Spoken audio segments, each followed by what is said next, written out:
Muy buenos días, muy buenas tardes, muy buenas noches a todos los que nos vayan a escuchar, que seguramente serán muchísimos. Estamos en un lugar precioso para poder recibir, como se merece, a un autor que en los últimos tiempos nos ha mostrado algo que todos sabíamos que existía, pero sin embargo poca gente sabía lo que contenía. Y me estoy refiriendo en este caso a las leyes de Indias. La persona que hoy vamos a entrevistar es don Julio Enche, un abogado de prestigio que se dedicó, un día dijo, a mí esto del hispanismo no solamente me gusta, sino que es un deber entrar en ello.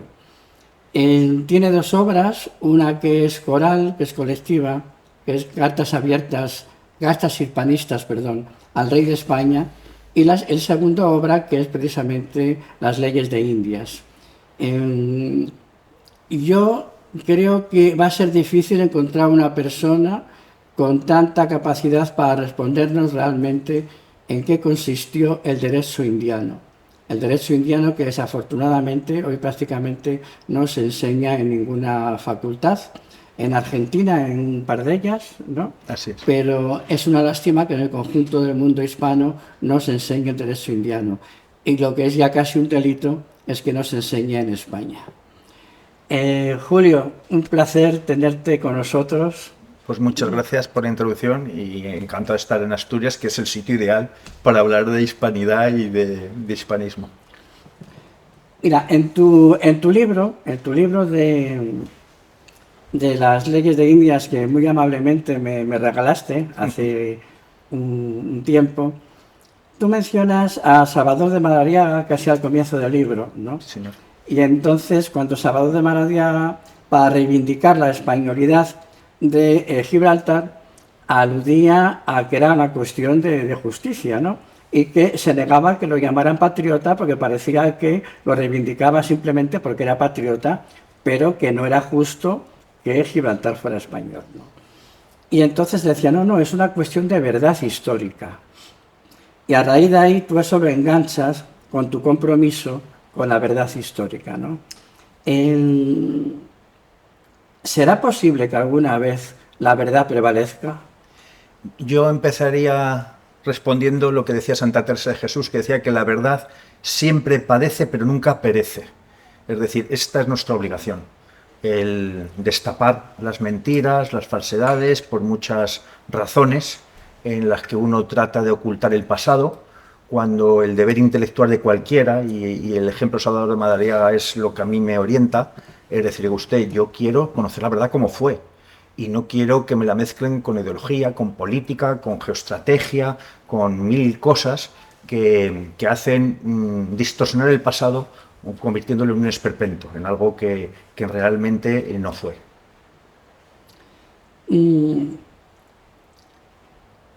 ¿Cómo definirías tú, que eres un gran defensor, como es lógico, y los que venimos también del mundo del derecho, yo también vengo de ese mundo, nos sorprende enormemente que el derecho indiano esté por ahí en los rincones, ¿no? ¿Cómo definirías tú qué es para ti el derecho indiano? Bueno, el derecho fue y siempre es una herramienta de vertebración de la sociedad, una herramienta para organizar sociedades, y en esto los monarcas españoles desde el siglo XV o ya XVI, ¿no? Porque América se descubre a finales del siglo XV, lo tenían muy claro. Querían el bien de sus vasallos, el bien de sus tierras, querían ante todo imponer justicia, evitar abusos, proteger a los vulnerables.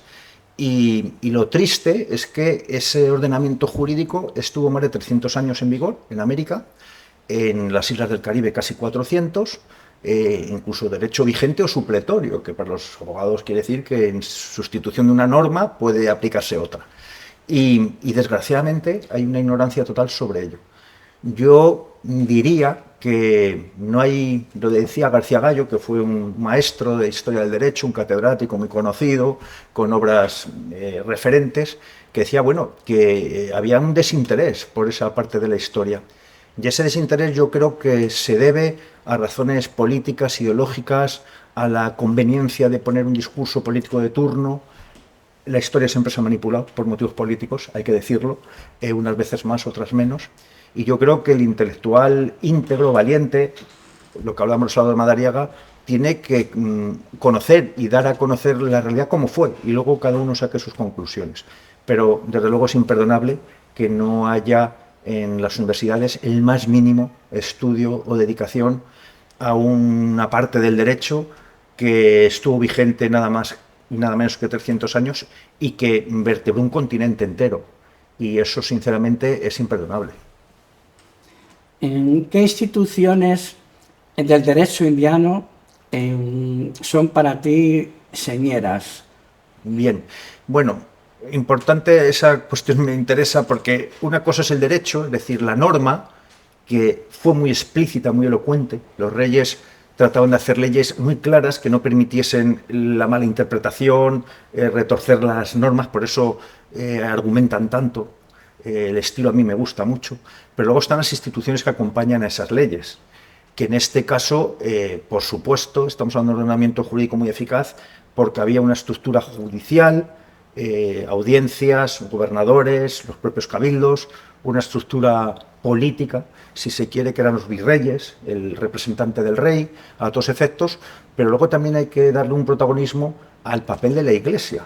La Iglesia hacía un contrapoder, y un contrapoder que fomentaron los reyes. Los reyes fomentaron una lucha constante que hubo entre el poder civil y el religioso, enfrentados muy a menudo. Bartolomé de las Casas, Fray Antón de Montesinos, te puedo decir múltiples ejemplos en los que chocaron, y eso los reyes lo sabían y lo fomentaban, porque de esa manera sabían pues conocer la verdad, y sabían que unos se vigilaban a otros.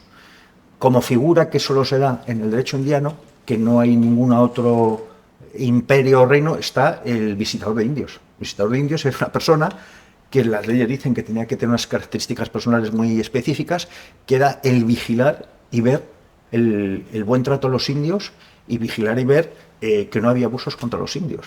Eso demuestra una sensibilidad de los reyes por, sobre todo, hacer justicia. ¿Por qué se hace tanto hincapié en que, no, está bien, había leyes interesantes, pero es que al final no los cumplía nadie, ¿no? ¿Por qué se hace hincapié dentro de la leyenda negra? Se ennegrece todavía diciendo, vale, pero al fin y al cabo si aquello no servía para nada. Mira, Marcelino, eso no se ha dicho nunca, ni del derecho romano, ni del Imperio Otomano, ni del Imperio Inglés, no se ha dicho de nadie, salvo de España. Cosa que a mí me hacía pensar o me hacía sospechar. Y indagando, porque ese es uno de los temas que realmente me motivaron a hacer este libro, eso es falso.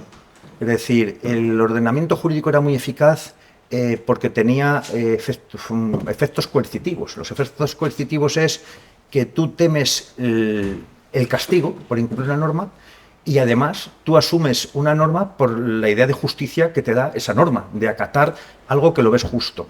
Bien, esa situación no es real, eso se divulgó a principios del siglo XX, cuando hay una ola de hispanismo en América, en Argentina, un autor argentino que se llama José Ingenieros, de origen italiano, en un libro que se llamaba La evolución de las ideas argentinas, y él dice eso porque las leyes son tan elocuentes, son tan claras, son tan contundentes, como dice un profesor argentino de Historia del Derecho, amigo mío, es la bomba atómica contra la leyenda negra. Las leyes de Indias es la bomba atómica contra la leyenda negra.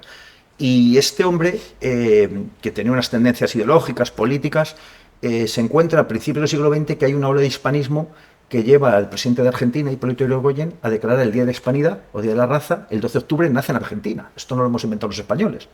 Pero había una ola de hispanismo, como por ejemplo Rubén Darío tiene escritos poemas contra el anglosajón y en defensa de la identidad hispana, un poema muy conocido. José Vasconcelos también es un candidato político, un personaje político muy influyente de mexicano, que escribe La raza cósmica, en la que defiende el mestizaje, que solo se da en el caso del continente hispanoamericano y de España. Y por hablar de otros, también el libro Ariel de José Rodó, que era un hombre de izquierdas, pero muy defensor de la cultura hispánica que habían heredado. Bueno, en esa ola de hispanismo hay alguien que tiene que ir contra ello por diferentes razones y se saca de la manga esto. Para responder eso te diré lo que decía Lewis Hanke, que fue profesor de la universidad, presidente de la Asociación de Historiadores de Estados Unidos, Lewis Hanke, un historiador de mediados del siglo XX, que decía a ese respecto que hay quien se atreviera a desobedecer al rey de España. O sea, que esto era bastante peligroso. Y yo creo sinceramente que detrás de esa manifestación es muy falsa, pero hay un interés en rebatir las leyes indias, porque las leyes indias en su propia textualidad es irrebatible. O sea, la voluntad de los reyes de España y de España con respecto a los indios es contundente. Tratarlos bien, tratarlos como vasallos como los demás cristianos, protegerlos, defender sus derechos, aunque habría abusos como los hay hoy. O sea, hoy la realidad jurídica es una y la realidad material, la vemos todos los días en los juzgados, es otra. Así que hay que descartarlo y es parte de la motivación que me llevó a escribir este libro. Es que fíjate, si nos ponemos un poco en contexto, sí, ¿no? Y tú lo mencionas en tu libro además, cuando Nicolás de Obando se va a la Española y lleva las instrucciones de los Reyes Católicos en su bolsillo, o donde fuera, pero en su bolsillo, realmente el único que las conoce es él, ¿no?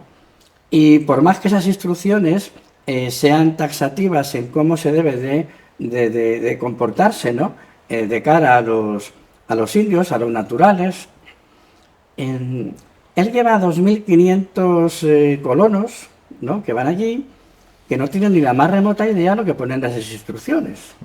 Entonces, lo que ellos llevan en su cabeza es lo que habían vivido ellos, sus padres, sus abuelos, y para ellos la esclavitud era normal cuando era contra el infiel, y si el infiel además no se resistía, ¿no? Entonces, era una institución normal la esclavitud, ¿no? Entonces, ellos llegan a la Española y de repente entonces nos creemos que por arte de magia esa gente llega allí y se sabe de memoria las instrucciones de los Reyes Católicos, y además no solamente se las sabe de memoria, sino que las entienden a las primeras de cambio, ¿no? Rompiendo totalmente el paradigma con el que ellos viajan. Entonces, cuando uno se pone en esa situación, se puede entender la dificultad de a una gente que lleva un paradigma en la cabeza, que puedan entender algo que de repente ya no va a ser así.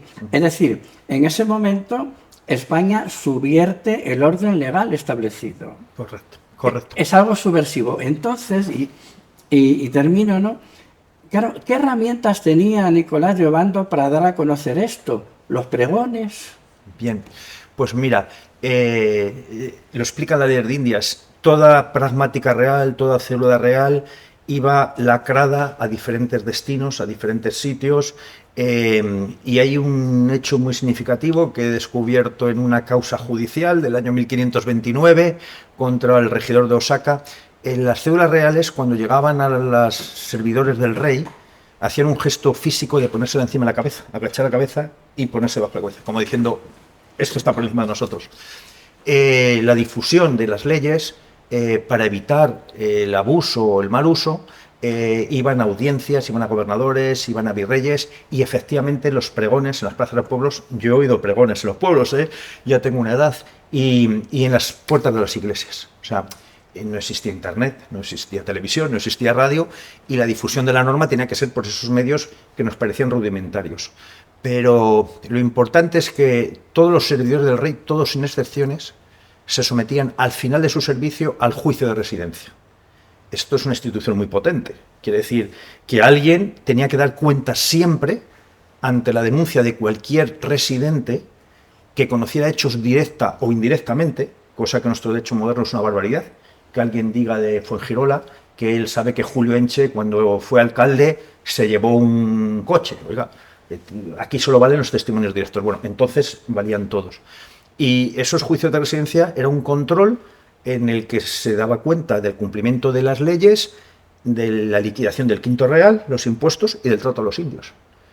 Y eso, en caso de que hubiese una condena, que normalmente era económica, normalmente, también las había más severas, la ejecución, la conclusión es que el rey había sido deservido. Deservido quiere decir que se le había acabado la carrera de servicios al rey. Hombre, eso era un instrumento potente, eso hacía cumplir las normas. Hay muchísimos antecedentes de denuncias. Bueno, Bartolomé de las Casas es un caso un poco especial que ya trataremos, pero Fray Antonio de Montesinos cogió un barco y se vino a España. La Española denunció unos abusos, cogió un barco, vino a España e intervino Fernando el Católico de inmediato, ¿no? O sea, el tener antepasados antiguos no quiere decir que fueran tontos o fueran inútiles, no tenían un pelo de tontos, y ellos sabían perfectamente cómo eran sus reinos y cómo eran sus vasallos. Y hacían, por supuesto, por imponer su ley, porque la ley merecía, y la orden de los reyes merecían un respeto que más quisiéramos en muchas sociedades modernas tenerlo. Realmente el rey era tan razonablemente el monarca, ¿no?, accesible, como a veces los hispanistas, ¿no?, queremos transmitir, y un ejemplo palpable es el de Montesinos, ¿no?, en que finalmente consigue hablar con Fernando el Católico y le explica, sí, ¿no? Sí, sí. Y es un cura, es un fraile, ¿no? Sí. Era razonablemente llegar al rey. Bien, bueno, había una institución que se creó desde el principio, que es el Consejo de Indias, una especie de gobierno, de Consejo de Ministros, que mandaba al rey, y en los archivos de Indias hay muchísimas anotaciones a memoriales, informes que llegaban de América, y esos se veían, esos se trataban, esos se tenían muy en cuenta. Había unos filtros, como es lógico, pero al rey se podía llegar a través del clero más importante, a través del Consejo de Indias, y este ejemplo es muy bueno, porque Fray Antón de Montesinos, que es un personaje donde empieza a cambiar la historia de América, como sabemos, hace una denuncia en la misa de Adviento, una semana antes de Navidad, contra los españoles que hay allí, y en un sermón muy conocido, y por abusos, y los españoles conquistadores o los pobladores de entonces se van a quejar a la orden de dominicos por ese discurso donde les amenazaba con el infierno, cosa que era bastante seria, y lejos de achicarse, la siguiente misa de la semana posterior incrementa las críticas, este señor Fray Antón de Montesinos. Y Fray Antón de Montesinos le pagan un viaje a los dominicos, a algunos españoles, y se viene a España para ver al rey Fernando el Católico, y accede, donde el rey, con voluntad de justicia, porque eso lo tenían todos los reyes, voluntad de justicia, ordena reunirse a teólogos y juristas, y acaban las leyes de Burgos. Leyes de Burgos que, dicho por la Universidad de Oxford en el año 34, es el precedente de los derechos humanos. O sea, eso cambia la visión. La visión jurídica de los reyes era legislar en ámbito local, sobre su reino y sobre una comunidad uniforme, que podían ser sus vasallos cristianos, pero aquí ya se empieza a pensar en legislar ya no sobre una comunidad uniforme, que sean cristianos, una comunidad muy diversa, muy heterogénea. Como dice un amigo, Paco Núñez del Arco, allí había un multiverso, había muchas comunidades indígenas muy distintas que no se conocían entre sí, y se empieza a pensar en el ser humano, y se empieza a pensar en derechos innatos al ser humano y hasta dónde puede llegar o no llegar la norma, ¿no? Y bueno, los reyes, por acabar esta cuestión, todos los reyes eran temerosos de Dios. O sea, los reyes, y lo dice Isabel la Católica en su testamento, ¿no?, creían que tenían que dar cuenta al final de su vida, sin lugar a dudas, en un juicio ante Dios, y ellos tenían que aplicar la justicia porque consideraban que sus leyes tenían que adaptarse a una ley anterior o suprema, que era la ley natural o la ley divina, y la ley escrita era una consecuencia de esa ley preexistente. Y así pensaban. Hoy a lo mejor el siglo XXI no es nuestro caso, o no es el caso de una parte de la sociedad, pero eso era así, y así se veía en aquella época. La evangelización, ¿no?, la estrategia de evangelización que se sigue es a través de la persuasión y no de la fuerza. Cierto. ¿No? Cierto. Y precisamente esa misma forma de pensar es lo que da lugar a que haya dos sistemas dentro de una misma organización política, es decir, las repúblicas de indios junto con, digamos, la legislación general, ¿no? Los indios podían llevarse también con sus usos y costumbres, evidentemente en tanto en cuanto no estuvieran dentro de un marco claro, ¿no? Dentro de lo que es la cosmovisión hispano-católica, ¿no? Es decir, esa diferencia lo que permitió es que el indígena pudiera vivir a su aire, dentro de una misma organización política y de una manera tranquila, de una manera sosegada, de una manera dosificada, pues se iban adaptando a los nuevos tiempos o seguían manteniendo sus costumbres, ¿no? Y eso fue, yo creo, un gran éxito. Sin embargo, hoy lo que se nos explica es que todo tiene que ser igual para todo el mundo, ¿no? Nos estamos equivocando. ¿Tenían más razón aquellos monarcas? Los monarcas conocían muy bien la realidad que les tocaba reinar, estaban muy informados, muy asesorados, eran muy abiertos a conocer en profundidad los hechos y en este sentido hicieron todo lo que estaba al alcance de su mano. Mira, la realidad cuando llega ese mundo europeo a América es que el modo de vida de los indios en la gran mayoría permaneció intacto. Hubo una institución que se llama las encomiendas, que fue polémica y conflictiva, donde un porcentaje muy pequeño de nativos, por cierto, reclutados por los propios caciques nativos, se les obligaba a trabajar en minas, en pesquerías de perlas, en grandes explotaciones agrícolas, con unas condiciones que son las leyes de Burgos, condiciones de salario, de descanso, etcétera, etcétera.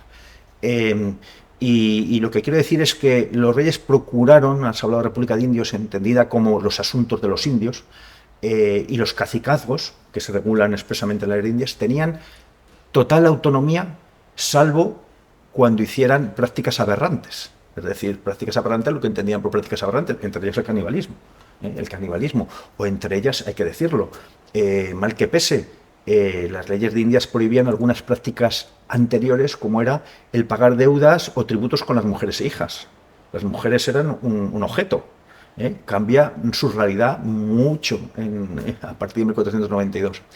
Entonces, quiero decir que el mundo indígena convivió por lo general en su hábitat con nuevos contactos en las ciudades que se iban fundando.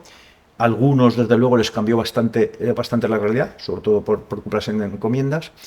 Y luego la evangelización, esto merece mucho interés, para mí desde luego me lo ofrece, porque siempre me he preguntado cómo logran convertir una comunidad tan dispar en algo que se asemeja o se integra en lo hispánico. Pues lo hacían con mucha inteligencia, o sea, no había nada de improvisación y nada de fuerza bruta. Las propias leyes hablan de los métodos suaves o pacíficos.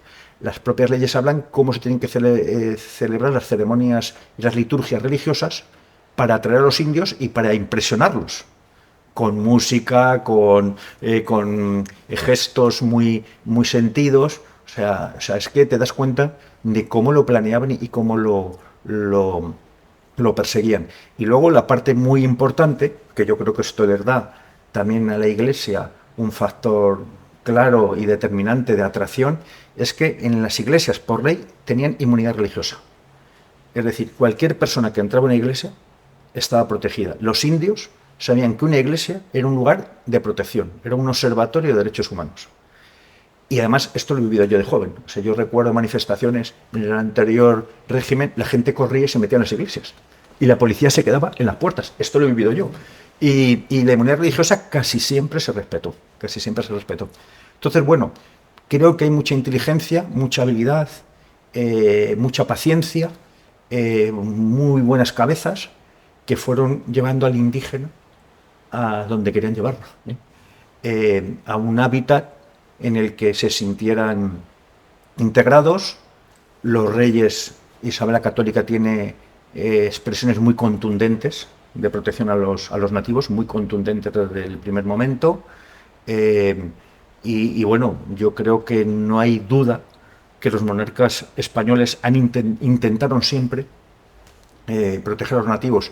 Y eso también explica que en las independencias la mayoría de los pobladores indígenas abrumadoramente fueron realistas. O sea, se sentían más protegidos por el rey de España, con razón, que con los oligarquías que se estaban imponiendo, implantando en el poder, a las cuales las tenían bastante recelo y reticencia. Y creo que el siglo XIX lo demuestra. El siglo XIX lo demuestra. Sí. Hay una cosa que llama la atención, ¿no? Y es que uno de los pilares, posiblemente, de esta civilización, ¿no?, que se creó, es el esfuerzo de conocer al otro. Tratar de comprenderlo, de tratar de entenderlo, de tratar de averiguar todo, ¿no? Para de alguna manera, en primer lugar, ser capaces de evangelizarlos, pero evangelizarlos por la persuasión, no evangelizarlos a través de palos, ¿no? Que sin embargo se sigue diciendo. O sea, se sigue diciendo que la evangelización fue forzosa e incluso siguen diciendo que la enseñanza de la lengua fue forzosa. O sea, algo que es absolutamente falso, ¿no? ¿Qué podíamos hoy en día, el mundo hispano, qué podíamos aprender de aquellas prácticas? Bien, esto de la evangelización forzosa, primero las leyes lo prohibieron expresamente, por una razón muy sencilla, y esto es Escuela de Salamanca, esto es Francisco de Vitoria. Habían tenido una experiencia muy negativa con los conversos. O sea, los conversos eran aquellos que se les daba la opción de hacerse cristianos o irse. Judíos, musulmanes, en unas condiciones que, bueno, que no dieron otros reinos. Pero la Escuela de Salamanca, Francisco de Vitoria y los reyes, que por cierto, el rey Carlos V fue a una de esas lecciones magistrales que daba Francisco de Vitoria, solo fue a una, que era, la llamaban la relectio, que era una clase final magistral, solo fue a una, que fue la de indios. Carlos V mostró su interés personal en ver qué decía Francisco de Vitoria sobre los indios. Y eso, además de la imposición forzosa, que, como digo, se descartó porque había creado muchos problemas, los falsos conversos, o sea, cristianos que se hacían pasar por tales y no lo eran, y lo descartaron para las Indias, expresamente dicho por las leyes, en contra de lo que es la idea general, engañada y confundida. Y luego, además, es ilógico. Es decir, si yo con un palo aquí te obligo a hacerte de mi equipo de fútbol, tú te vas a hacer de mi equipo de fútbol mientras yo esté aquí con el palo. Pero a la vuelta a esa esquina tú vas a ser otra cosa. Y eso era así. Y luego los pobladores nativos eran pueblos muy espirituales, muy predispuestos a la religión. No les costaba mucho cambiar la idea religiosa. Y luego hay que reconocer que el cristianismo tenía unos factores muy potentes. Para entonces era algo que podía sonar muy extraño, ¿no? El amor al prójimo, sobre todas las cosas, pues eso, los mandamientos principales del cristianismo, por ejemplo, como es el no robar, no matar, honrar a tus padres, la monogamia. La monogamia, aquí hay crónicas de entonces. En la poligamia tenemos que pensar que eso beneficiaba a muy pocos, pero había muchos muy perjudicados por la poligamia. Y hay testimonios y crónicas que hablan de caciques que elegían a todas las mujeres que tenían por gusto y las que sobraban quedaban para los demás. Bueno, con eso quiere decir que había factores que para un nativo, la religión, la cultura, al margen de otras cosas, los avances tecnológicos que llevaron, pues bueno, podía hacer atractivo cambiar a eso que ha venido. Y yo pongo un ejemplo en mi caso, ¿no? Digo, a mí nadie me obligó a comprarme pantalones vaqueros para vestir, a que me gustase Elvis Presley, o la Coca-Cola, o el cine de Hollywood. A mí nadie me puso un palo para que me gustasen ciertas cosas de esa cultura anglosajona. Y en América pasó exactamente lo mismo.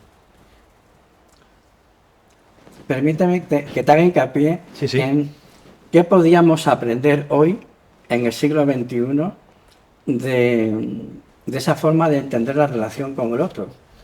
Bueno, es un factor. No nos hemos vuelto, discúlpame, ¿no nos hemos vuelto un poquito protestantes? Sí. Sí, bueno, culturalmente sí, o sea, a nivel religioso sí, desde luego.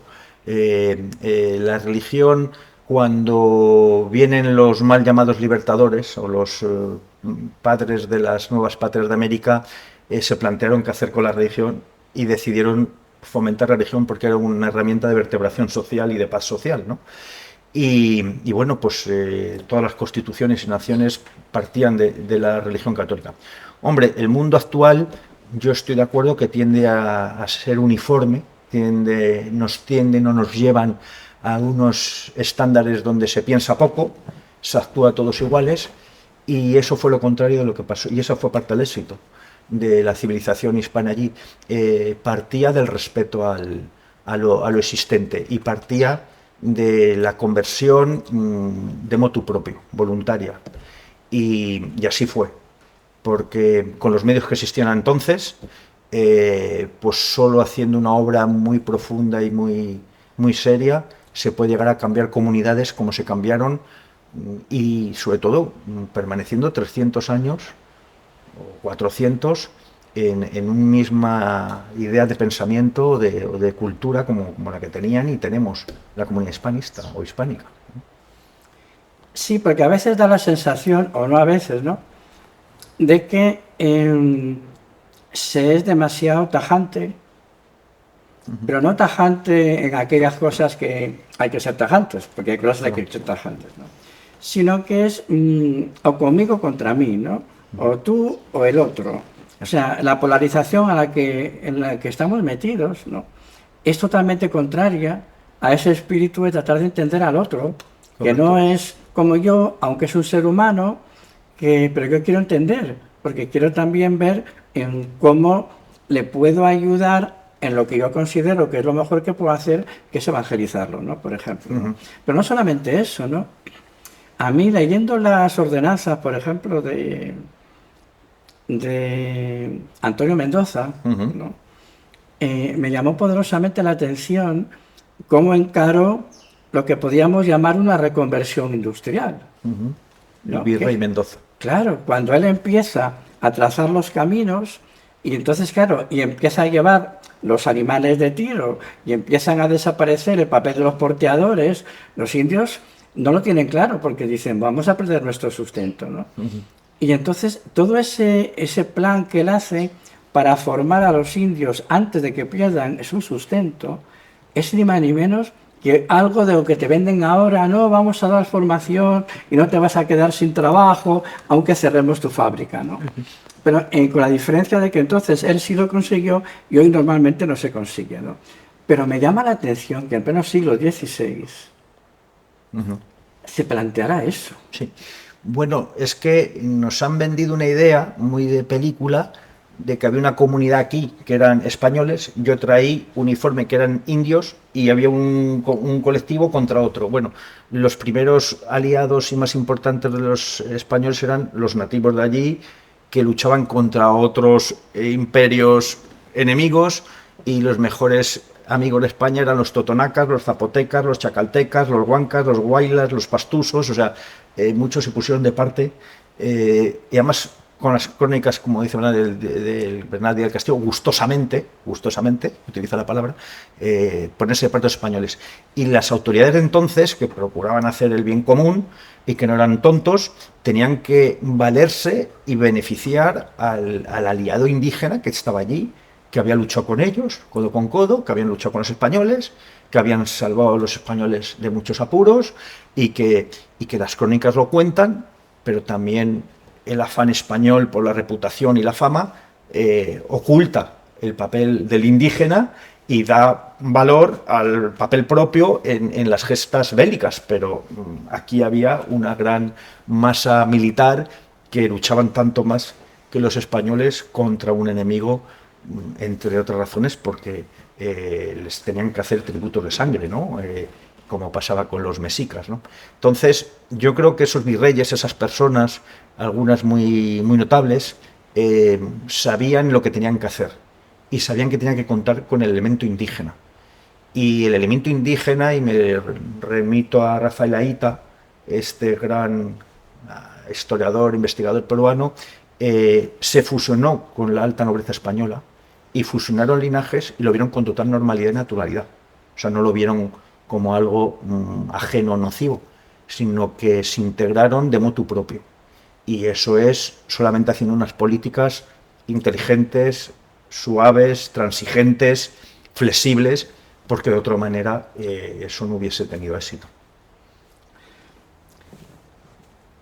Quiero hacerte alguna pregunta sobre tu participación colectiva en el libro de Cartas hispanistas al rey de España, ¿no? ¿Cuál fue el fin fundamental de ese libro? Bien, bueno, la idea era ponernos de acuerdo 16 autores hispanoamericanos, juntarnos para que estas ideas que tenemos sobre, estos conocimientos que tenemos sobre el pasado se proyecten al futuro, en que podemos y tenemos que hacer cosas juntos, de un lado y a otro del Atlántico, en la misma dirección. Y allí tenemos autores cubanos, ecuatorianos, venezolanos, peruanos, argentinos, mexicanos, en fin, chilenos, españoles.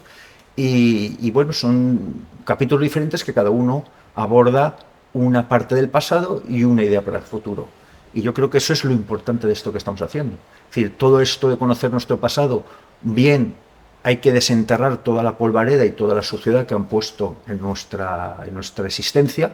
Eso hay que limpiarlo para ahora empezar mirando adelante. Y mirar adelante es que somos 500 millones de personas, una comunidad que puede y debe tener voz propia en el panorama global y que tenemos una identidad muy próxima y que tenemos que defender nuestros intereses geoestratégicos como comunidad. Y ese es el futuro. Yo no sé si lo veré personalmente, espero que lo vean mis hijos, pero me fío mucho de los movimientos migratorios. En España lo estamos viendo. La presencia de hispanoamericanos aquí es absolutamente necesaria y muy bien recibida. O sea, yo me alegro muchísimo. Vengo de cualquier servicio y me están atendiendo gente de Hispanoamérica los necesitamos. Los necesitamos para sobrevivir. Y yo creo que las migraciones, las redes sociales, los nuevos medios tecnológicos que tenemos para reconectarnos unos con otros, yo el futuro estoy seguro que va a cambiar, estoy segurísimo. Y el libro teníamos esa idea, hacer cosas juntos en la vía de la investigación histórica o científica, que era el caso. No recuerdo exactamente si hace 5 años, a lo mejor hace 6, porque el tiempo vuela, o a lo mejor hace 4, creo que 4 no, hace un poquito más. El rey fue a Perú y recibió el máximo galardón que da el Congreso peruano, ¿no? Y en una sala aneja a lo que es el salón de actos del Congreso, pues se reunieron los principales dirigentes de los partidos a tener una conversación con su majestad, y también estaba Borrell, que era entonces ministro de Exteriores.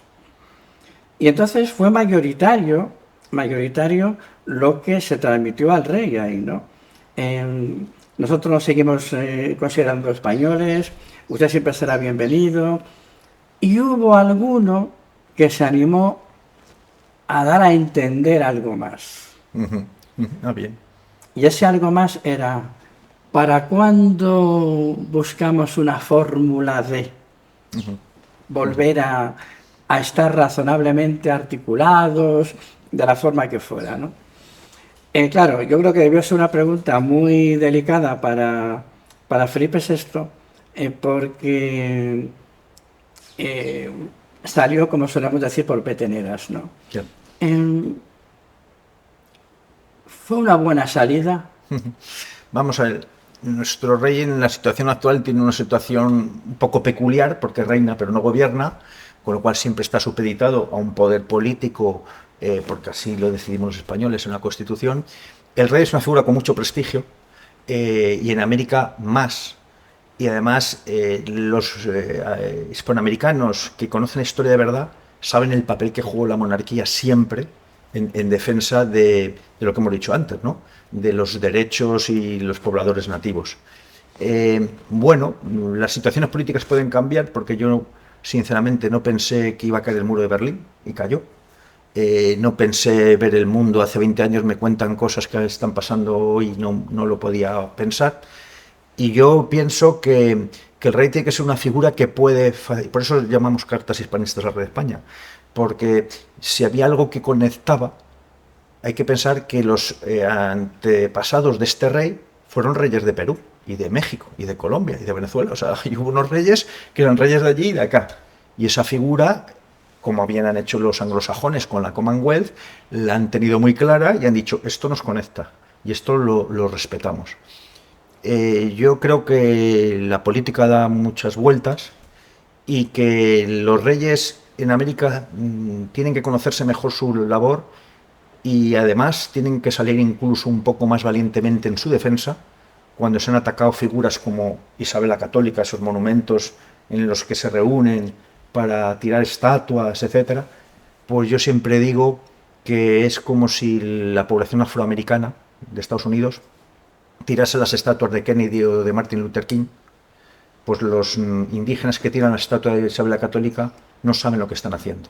Están haciendo un gran agravio histórico a quien les protegió, porque no veo a gente afroamericana derribando una estatua de Kennedy, pero sin embargo sí las veo, posiblemente dirigidas por detrás, sí que las veo derribando estatuas de la reina Isabel, que fue la primera defensora de los indios. Sí, es sorprendente, ¿no? Algo que llama la atención es que estamos todos, yo creo que razonablemente de acuerdo, ¿no?, en que son las oligarquías criollas las que, más allá del papel de los libertadores y del papel de Inglaterra, que, en fin, lo conocemos, realmente los beneficiarios fueron las oligarquías criollas, ¿no? Y lo que llama poderosamente la atención es que cuando las izquierdas llegan al poder, siguen apoyando el discurso de las oligarquías. Es una cosa que denuncia además, y tú utilizas una reseña en tu libro, de la obra de Malditos Libertadores, Augusto Zamora, sí. Augusto Zamora, y entonces él lo dice a lo largo del libro varias veces. Dice, pero bueno, ¿qué le ha pasado a esta disque izquierda que entonces está alimentando a aquellos que les sirvió de justificación a la oligarquía, ¿no? Sí. ¿A qué se deberá eso? Sí. Bueno, este gran libro de Augusto Zamora, Malditos Libertadores, que hay que estudiarlo y leerlo en profundidad, da muchas claves. Yo creo que el nacimiento de América nace viciado porque, así como en Estados Unidos tenía una élite bastante instruida y inteligente, las oligarquías en América no daban mucho de sí. Hablemos claramente, o sea, no eran... esas naciones viciadas, porque bueno, en el campo militar sí, pero no tenían una visión clara, ni tenían tampoco los atributos para actuar con visión de futuro, ni generosamente, ni colectivamente. Tenían una visión muy individualista y muy caudillista de las cosas. Para mí el esquema ya no es izquierda o derecha, porque eso para mí queda un poco desfasado en los tiempos actuales. El esquema debe ser realidad nueva, geoestrategia mundial, mundo global y bloques que tienen que entenderse y agruparse por su identidad y por su similitud para influir en el mundo global. Y ahí yo creo que se puede ser de izquierdas, de derechas, de centro, de tradicionalista, de marxista, puede usted ser lo que quiera, pero estamos en ese bloque que existe, aunque no nos dejen subsistir, pero ese bloque tiene que reencontrarse. Y además yo creo que sería un bloque que generaría entendimiento. O sea, no es un bloque agresivo, ni un bloque beligerante, sería un bloque de distensión. Yo así veo Hispanoamérica. Pero es verdad que el presente, desgraciadamente, está muy envenenado. Muy envenenado, empezando por la autopercepción, empezando por el pasado, por las rivalidades y rencillas que hay entre los propios países hispanoamericanos. No, lo peor no es España, lo peor es entre ellos. las rivalidades que existen. Y entonces, conociendo bien la historia, conociendo bien los hitos del pasado, se puede construir un futuro. Y bueno, yo creo que estos mensajes van calando, poquito a poco, van calando, pero queda mucho trabajo por hacer, claro. Si tú pudieras dar una conferencia ahora a los alumnos de un colegio normal y corriente, ¿no? ¿Qué les dirías? Bueno, yo les diría que se interesen por conocer la historia, que no se dejen llevar por estereotipos, por ideas. El estereotipo es la idea del cuento infantil, siempre muy potente, muy arraigada, la de buenos y malos, la del bien y el mal, y bueno, les está haciendo mucho daño. O sea, a nuestras jóvenes y a nuestras generaciones les hace mucho daño autopercibirse negativamente, basado en falsedades, y que miren a su alrededor. La mejor manera de ver la realidad es yendo a América, mirando alrededor, ver el mestizaje, ver los indígenas, ver los nativos. Vete a Estados Unidos a buscar nativos. El mestizaje es un fenómeno muy nuevo en Estados Unidos. El mestizaje no existe en Argelia, ni en la India, ni en el Pakistán, ni en las colonias holandesas, ni en las inglesas. El mestizaje solo se dio en España. Y que miren lo que hay allí, lo que se hizo, los antepasados de todos. Los jóvenes, que no sean vagos intelectualmente, que tengan inquietudes, que se hagan preguntas y que bueno, se atrevan a ver el pasado con valentía como enseñanza para hacer el futuro, que eso es para lo que nos sirve el pasado. Bien, ¿y qué pueden hacer esos jóvenes si resulta que en los libros de historia que les dan para que estudien tienen una línea determinada y los profesores, pues bueno, de vez en cuando habrá alguno que se salga de la línea, Sí. pero me da la impresión de que hay una mayoría que sigue la línea de lo que marcan los textos, ¿no? Claro. ¿Qué tenemos que hacer para que los libros que tengan los niños, los jóvenes, digan lo que tienen que decir, es decir, digan la verdad? Bien. Bueno, ahí desgraciadamente en el campo educativo, en lo que a historia se refiere, por no hablar de otras áreas, la filosofía, etcétera, ha habido un retroceso, porque ahora parece que no hace falta conocer en profundidad, que basta con quedar en la superficie. Y yo les diría que como ahora hay muchos medios alternativos, que no están solo en el libro de texto, algunos son infumables, como muchas cosas que lees, que indaguen por sus medios. Está YouTube, están canales, pregunten no a nosotros, a otros, que vean, que analicen la realidad que les rodea, que se quiten las vendas de los ojos, que vayan a ver cómo están hechas sus ciudades, que vayan a ver las catedrales, que vayan a ver los monumentos que tienen allí del pasado, que vayan a ver sus apellidos, que vayan a ver... y luego yo confío mucho en el idioma. El idioma es un arma potentísima, que espero que se la querrán cargar, pero vamos a citar a otro gran pensador, Carlos Leáñez, ¿no? Dice, hay 5.000 idiomas en el mundo. 4.994 son idiomas identitarios que están muy bien, pero idiomas internacionales para comunicarse a nivel global, en los negocios, en la política, tal, hay 5. El español es el tercero o segundo. Es decir, tenemos una bomba atómica ahí. Y el idioma no lo van a acabar con ello, aunque también lo pretenderán, ¿eh? También buscarán la forma de que hablemos 28 idiomas diferentes. No, es increíble, ¿no? El otro día yo leía un artículo, Sí. precisamente de un historiador asturiano, Uh-huh.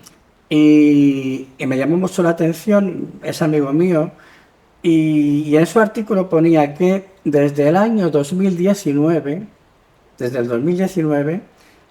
la música en español genera más dividendos que la música en inglés. Tú fíjate la bomba que es eso, porque todo el mundo piensa que la música en inglés es la que realmente predomina por todas partes, ¿no? Y parece ser que no, que desde el año 2019 deja más dividendos, más ventas, no hablo de, perdón, la música en español que la música en inglés. Y lo curioso del caso, eso ya forma parte de mi investigación posterior, es que eso se debe fundamentalmente a Asia. Uh-huh. Sí, claro. Hay un gran interés. Se debe a Asia. Sí, claro. Y entonces nos queremos pegar con los asiáticos. Claro. Que además también pusimos un pie en Asia, que es Filipinas, ¿no? ¿Me entiendes? Que es Filipinas, también tenemos el pie puesto allí. Bueno, ese ejemplo, la cultura, somos una superpotencia mundial. Además, nuestra música a todos nos identifica, la música hispana, ¿no? Imagínate en otros campos que pudiésemos colaborar o hacer, que podría hacerse.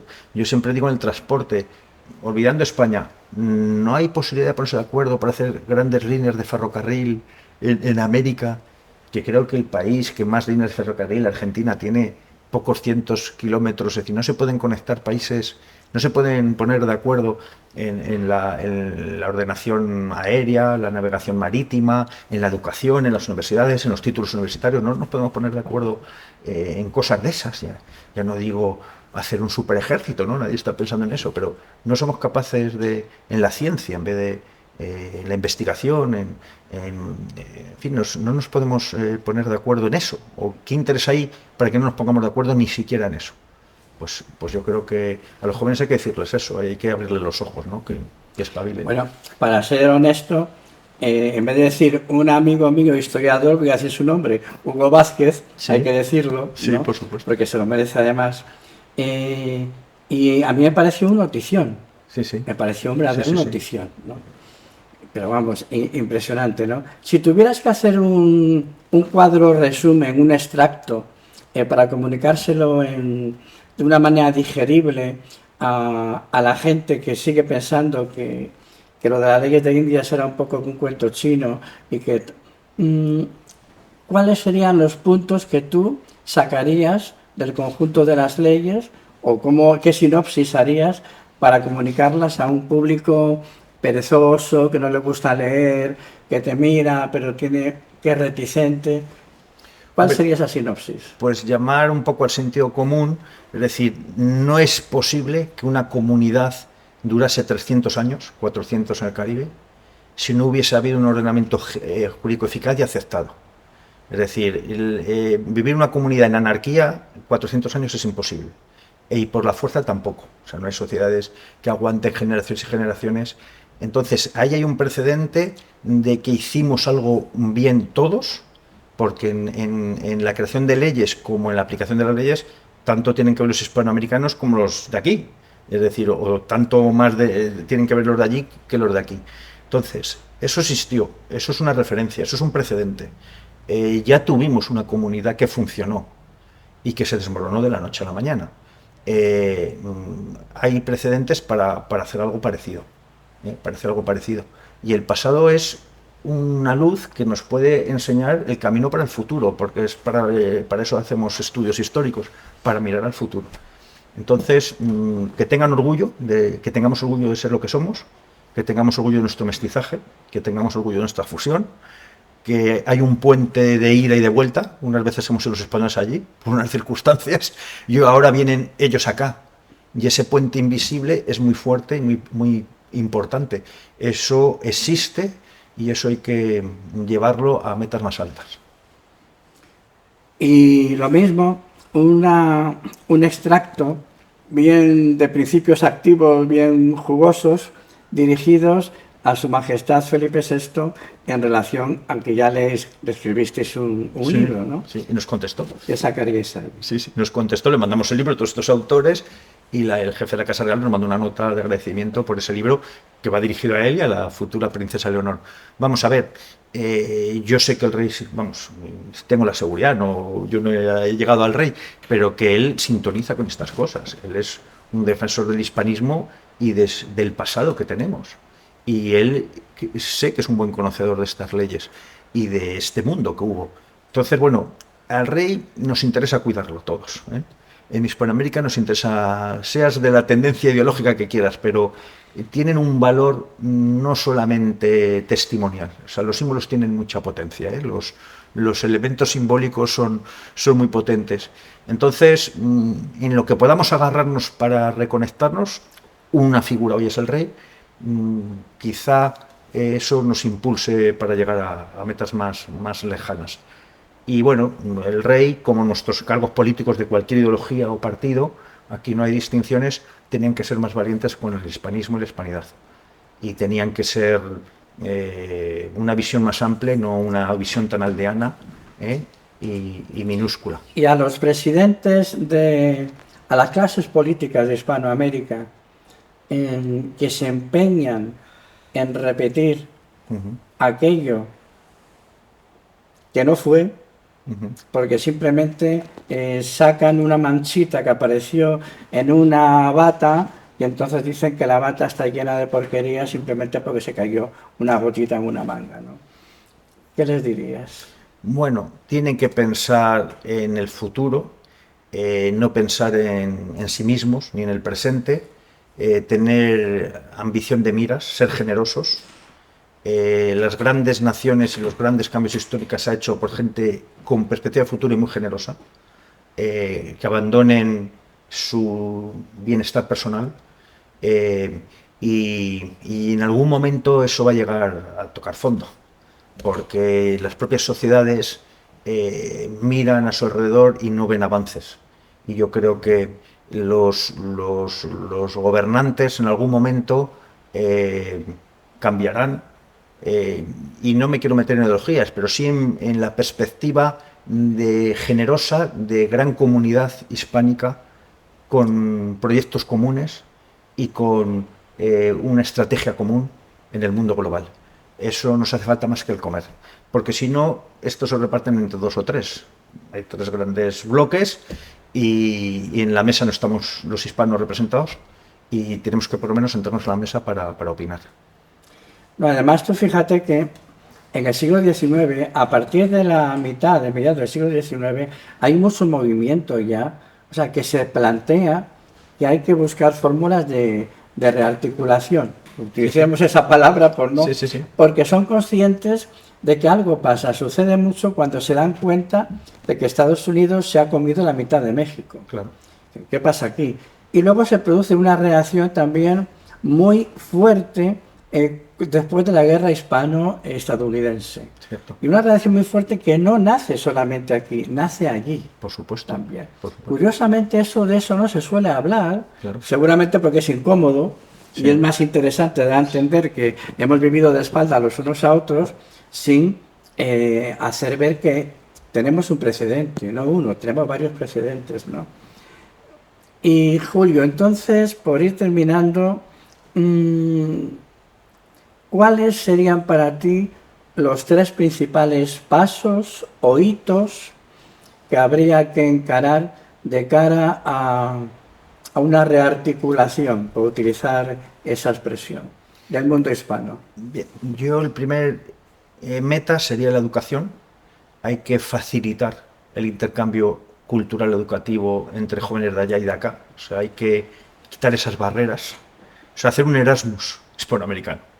O sea, fíjate que nos han conectado a españoles con lituanos, húngaros con portugueses, bueno, vale, si se ha conseguido eso, que no se puede hacer con un venezolano, un argentino, un mexicano, un español. O sea, yo ahí empezaría por puertas más flexibles y más abiertas, la educación.